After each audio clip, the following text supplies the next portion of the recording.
My name is Mia Nelson. I have a husband who's 4 years older than me, and I have a stepson. Although I'm not his biological mother, I've always considered him my own son. But suddenly, a tragedy struck. Harrison had an accident. While I was on a business trip, I received an unbelievable call from the hospital. My son had been hit by a truck that ran a red light and was rushed to the emergency room. He was hit while saving a little girl from getting run over. The light was completely red, and the driver appeared to have been dozing off. The fault was entirely on the truck driver. He also sustained injuries and was taken to the hospital. I then interrupted my work and hurried to the hospital where my son was taken. There, I saw my son, unrecognizable. Harrison! By the time I arrived, he had already passed away. His body was covered in painful wounds, and his face was draped with a white cloth. When I removed the cloth, there lay my son, looking as if he was just asleep. Seeing his face, I couldn't stop my tears for a long time. I met my son when he was 15. He was in the midst of his rebellious phase, but he never showed any defiance towards me and opened up his heart. We grew close as if we were a real mother and son from the beginning. He started living on his own when he went to college, but we kept in regular touch. I believe we were seen as a close-knit family by those around us.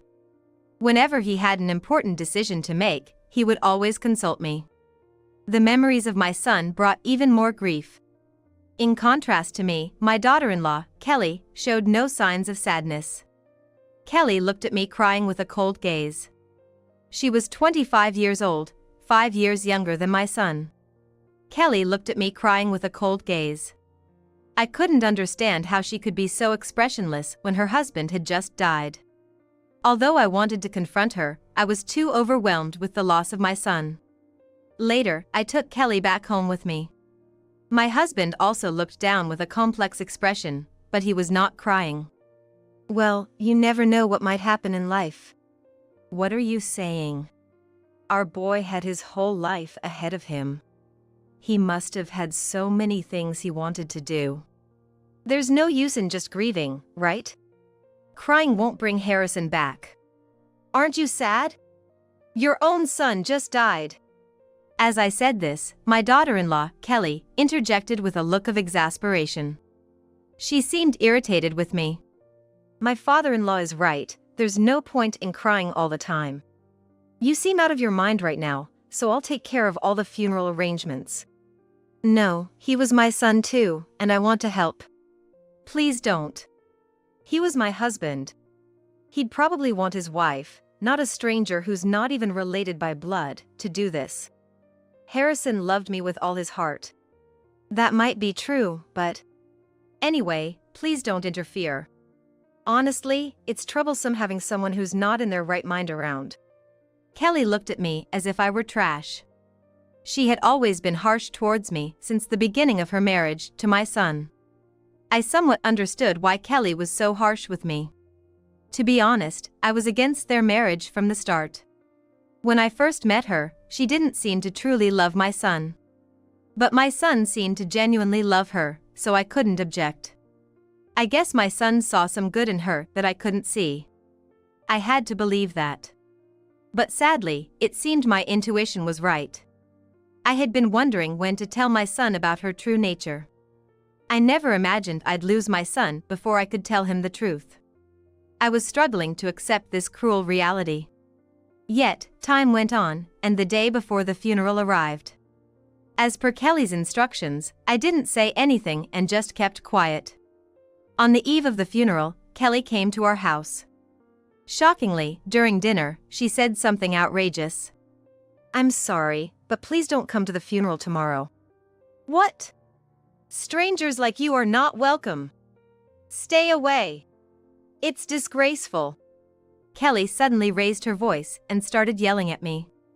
I was stunned. She then said with a nasty smile, "You're just a stranger not related by blood to Harrison, right? He wouldn't want you there." What are you saying? You agree, don't you, father-in-law? Kelly asked my husband sweetly. Then my husband looked at me and nodded heavily. Indeed, you're a stranger. Kelly is right, you have no right to attend. Stay away from the funeral. Seeing my husband take my daughter-in-law Kelly's side, I was astounded. All right, I get it. I won't attend tomorrow's funeral, just as you wish. When I responded this way, Kelly smiled as if pleased. She'll probably regret it, but I don't care. Just looking at their faces made me feel nauseous, so I left the room. The next day, the day of my son's funeral arrived. Since Kelly had refused my participation, I did as told and stayed home. While I was idly at home, suddenly, there was a loud noise at the front door. Footsteps approached me, and there was Kelly, out of breath. My husband followed soon after. Both seemed very panicked. I had a pretty good idea why they came to me. As I silently observed them, Kelly spoke up. Hey! You know something, don't you? Isn't it rude to barge into my house and address me so informally?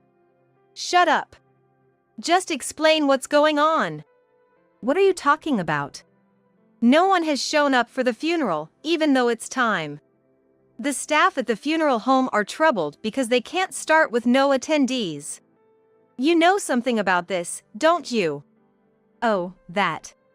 It's obvious why no one's there. What the? Kelly's irritation grew as I casually replied. Of course, I knew why no attendees were coming. Seeing Kelly and my husband so flustered, I decided to tell them the truth. I asked our clients and employees to refrain from attending, as it's a family funeral. You're lying. We were expecting the company president and other executives today. Yeah. What are you doing, meddling in things?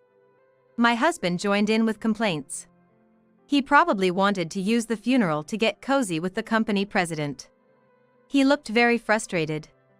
I decided to give my husband a dose of reality. You might have thought getting close to the president would improve your position, but that's not how it works. If you are a president or an executive yourself, maybe it would be different. But you're just a regular employee, aren't you? Were you thinking of getting noticed by a big company's president and working for them? Unfortunately, if you can't even make a mark in our company, there's no way other companies would take notice of you. Huh? Kelly was stunned as I revealed the truth. My husband, Arthur, standing next to her, turned incredibly pale. There was a reason for this.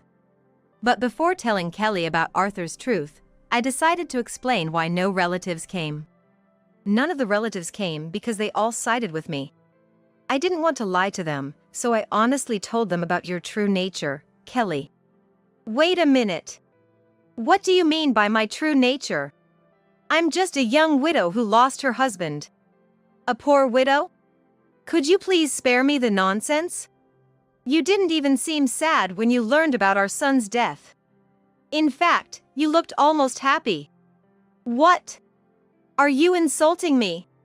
I could sue you for defamation. Go ahead if you want to. I doubt you could even start a lawsuit. Kelly's face turned red, and she looked like she might hit me any moment. I knew Kelly's true nature and her plans. She thought she was hiding it, but I knew all along. You didn't marry my son because you loved him, you were after his money, weren't you? What?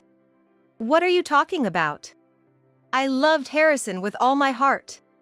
You don't have to bother with such transparent lies. You targeted Harrison thinking he would become the president of my company, right?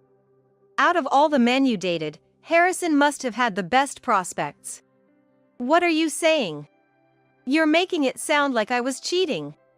That's defamation, right? Never mind that. You seem to be deceived by Arthur. You see, I'm the president of the company, not Arthur. No way, you, a woman, being the president? Impossible.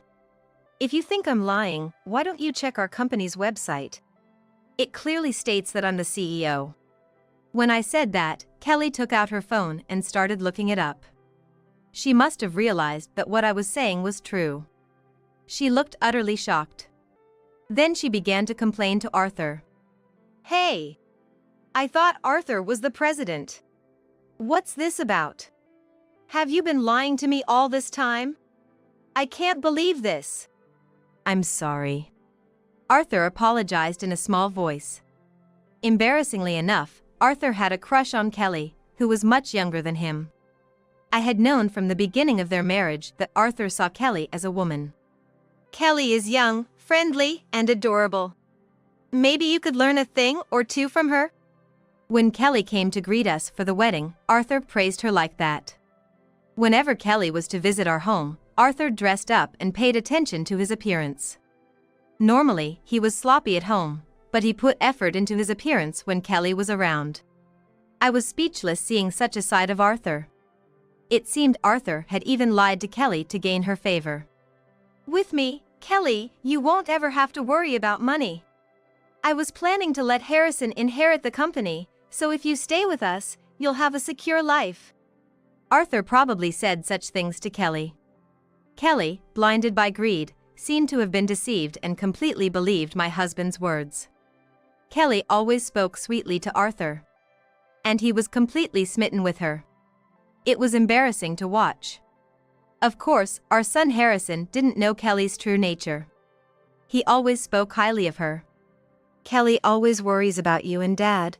I'm so lucky to have a wife who cares for my parents. She's perfect at housework and a great help. Is that so? Kelly must have been playing the role of a good wife in front of Harrison. But she showed her true colors to me. When it was just the two of us, Kelly's attitude would suddenly become cold. She'd barely respond while looking at her phone. When Harrison and Arthur returned, she'd instantly switch back to being all smiles. I was amazed at how well she could act. I doubted Harrison would believe me if I told him the truth. Even if I did, he might side with his wife. Such thoughts crossed my mind, and out of fear, I couldn't bring myself to reveal the truth. Thinking about it now, I should have told Harrison the truth sooner. Seeing Kelly and Arthur in front of me filled me with deep regret. And there was more Kelly didn't know about Harrison and Arthur. I decided to reveal the truth to her. Kelly, you thought Harrison would inherit my company, but he never wanted to be the president. What? So, I could never have become the CEO's wife? No, you could have been, perhaps. What do you mean? Were you running other companies? No, Harrison was planning to start his own business. He was packing his head with management skills at my company, and then he was going to launch his own. Harrison was popular. Several employees said they'd follow him to his new venture. Even before it started, there were companies eager to do business with him. I didn't know that. Harrison didn't like bringing work home, so he deliberately didn't tell Kelly about it. But I am his wife, he could have at least told me. He was afraid of opposition, especially if he started his own business with all the risks involved. He planned to tell you after getting things on track. Kelly listened to my story in a daze. The company I run is involved in the apparel business. We also handle famous brands, and I am well known in the industry. Thanks to our success, we have over 100 employees. I started this company from scratch and managed it without much deficit. Harrison had admired me for running the company and aspired to be a business owner since high school. He considered starting a business in college but decided to learn under me first. After graduating from college, Harrison joined my company. Like any other new employee, he started with basic tasks. He kept improving and getting familiar with the work, and then I started teaching him about management. Harrison caught on even faster than me, impressing me often. Apparently, Kelly had no idea that I was the president of the company. I had never heard that you were the president. Why keep such an important thing a secret? It might be important to you, but maybe not so much to Harrison. He's not the type to judge people by their titles. I think he wanted you to see him for who he is, not for his connections. This is just my guess, though. Arthur, in front of me, sometimes acted as if he were the president when talking to Kelly. I never corrected him simply because it was too much trouble. I thought Kelly would believe whatever Arthur said. She never realized the truth, probably because she only saw people superficially. By the way, Arthur was not originally my employee. He used to work in sales at a food manufacturer, but got laid off. after struggling to find a new job during a recession. Then I decided to hire him at my company. To put it mildly, Arthur was not the best at his job. There were constant mistakes during his first 6 months, causing complaints from other employees. He's improved somewhat, but he's never been highly motivated and remains a regular employee. However, Kelly was under the impression that Arthur was a successful company president. Realizing Arthur's true nature, Kelly let out a big sigh. So Arthur has been living off women? That's really lame. You don't have to say it like that. Disgusted by Kelly, Arthur was visibly shocked. Ignoring Arthur, I continued speaking to Kelly. You might have been hiding it, but I've known about your plans for a long time. You married into this family for the money, didn't you? Yes, that's right. I married into this family for the money, Kelly confessed, revealing her true nature. I then asked her a question. You have a main boyfriend, right? Your ex from your student days, who's the same age as you and into music. Kelly was shocked at my words. She probably never expected her infidelity to be exposed. Arthur was also greatly disturbed. What? You had another man? You said I was your favorite. Overwhelmed with shock, Arthur was almost in tears. Seeing Arthur's pathetic state, I could only sigh. Aren't you ashamed, getting serious about such a young girl? The two of you have been going on trips, dining out, and frequently going out when I'm not around. Kelly, you must have received quite a bit of money from him, all from my earnings, right? Arthur looked down, his face turning pale at my words. It seemed that he and Kelly had become involved about 6 months after Harrison and Kelly got married. I was suspicious of Arthur's behavior and hired a private detective to investigate. It was revealed that Arthur and Kelly were meeting regularly. And Kelly had several other men. Among them, it seemed that Kelly's main interest was her long-term ex-boyfriend. She probably didn't marry him because he didn't have much money. Kelly was the kind of woman who would do anything for money. I couldn't forgive her for deceiving my son. Yet, even with her true nature exposed, Kelly had a triumphant smile. Does it matter if I have other men? Harrison is no longer in this world, and since he's gone, I can't be blamed for infidelity, right? I felt like hitting her as she spoke so smugly. But I knew that would mean losing my composure. I needed to stay calm. So, your goal was money all along.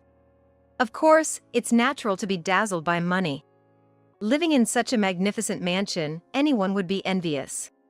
I've always dreamed that this house would be mine after you're gone. Hearing her talk so blatantly about inheritance in front of the living, I was appalled by her corrupted soul. Arthur was completely devastated and couldn't contribute to the conversation. He realized he had been used by her and was deeply hurt. Ignoring Arthur, Kelly continued. As Harrison's wife, I'm entitled to the insurance money and inheritance, right? He was frugal, so he must have saved a considerable amount. Even if you don't like it, I have the right to claim it. Of course, I'm not denying your rights, but I don't think Harrison left as much money as you expected. What are you talking about? Harrison let me live in a luxury apartment and said I could use the credit card freely. He made sure you weren't in need, but it seems there wasn't much room for savings. What? Did you take his money without telling me? I wouldn't do such a thing. Harrison was planning to use his own funds to start a business. I was willing to support him, but he refused. What's that supposed to mean? Kelly had believed Harrison, being a good earner, must have saved at least several $1,000,000. Shocked by the unexpected truth, she was momentarily speechless. Then, as if a switch was flipped, Kelly began to scream. What's the point of getting married if there's no money? My husband is gone, and now there's no one to earn for me. If he had to die, he should have left enough money so I wouldn't have to worry for the rest of my life. She ranted about my deceased son right in front of me. Suddenly, 2 figures appeared from the back of the room. I never thought you could be such a despicable person. Where did we go wrong in raising you? What? Why are my parents here? Kelly's parents, whom I had invited over, appeared, leaving Kelly pale-faced. In fact, anticipating that my daughter-in-law and her husband would return to the house, I had invited her parents over. Her parents were reasonable people. When I told them about Kelly, they deeply apologized to me. Kelly seemed to have had a difficult relationship with her strict, education-focused parents, and rarely went back home. Her parents apologized to me again. "We're terribly sorry for the great inconvenience which our daughter has caused. We share the responsibility for the way she turned out. If there's anything we can do to take responsibility, please let us know." Kelly's parents apologized so sincerely that I felt embarrassed. Even as they apologized, Kelly showed no signs of remorse. Her mother, fed up with her attitude, waved her hand like she chased her away. "That's awful.